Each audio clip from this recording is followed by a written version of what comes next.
karena dapat mengelola lalu lintas VLAN dalam skala besar, meningkatkan performa dibandingkan menggunakan router untuk inter-VLAN routing. Nah, setelah itu buat SVI, Switch Virtual Interface, untuk menangani inter-VLAN routing.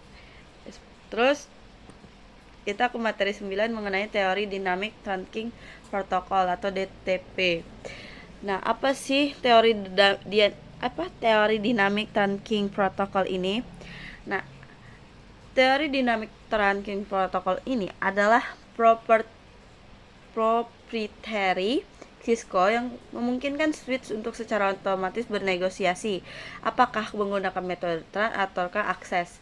Nah, metode DTP ini yang pertama ada dynamic auto, yaitu mode pasif, tidak akan menginisiasi untuk tran tetapi akan menerimanya.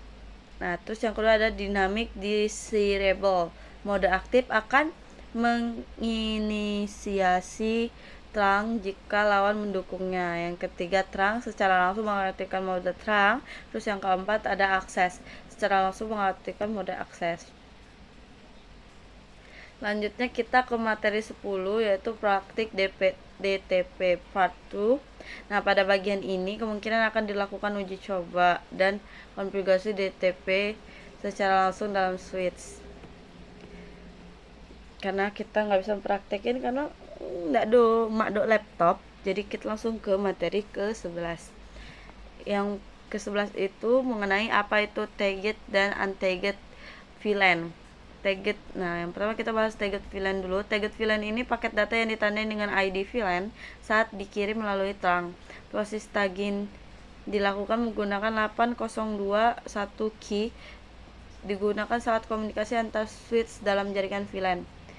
Sedangkan untagged VLAN, paket data yang dikirim tanpa tag VLAN biasanya terjadi di port akses. Untagged VLAN ini sering disebut sebagai native VLAN dalam trunking. Dan yang ke-12 itu apa itu native VLAN? Fungsi native VLAN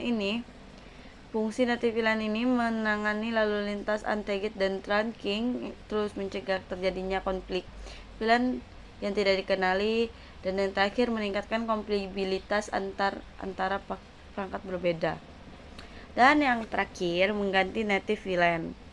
Pada bagian ini, kemungkinan besar dibahas bagaimana mengganti native VLAN untuk menghindari celah keamanan. Terus mengapa kita harus menggantinya? Karena dalam keamanan VLAN 1 sering digunakan sebagai default dan dapat menjadi target serangan. Terus kalau dalam manajemen jaringan, memisahkan VLAN manajemen dari VLAN data. Nah, dengan mengganti VLAN ke VLAN yang tidak digunakan, kita dapat meningkatkan keamanan jaringan dan mencegah serangan VLAN hopping. Nah, kesimpulan dari materi 1 sampai 13 ini, VLAN membantu segmentasi jaringan untuk meningkatkan efisien dari keamanan trunking, kemudian komunikasi antar VLAN dalam satu link fisik. Nah, terus ada DTP memungkinkan negosiasi otomatis mode terang atau akses. Target VLAN digunakan untuk menandai paket, sedangkan native VLAN menangani lalu lintas untagged. Terus mengganti native VLAN dan meningkatkan keamanan jaringan. Mungkin itu saja yang dapat saya sampaikan. Lebih dan kurangnya saya mohon maaf. Padahal saya mohon ampun. Saya akhiri. Wabillahi taufiq wal hidayah. Wassalamualaikum warahmatullahi wabarakatuh. Bye bye.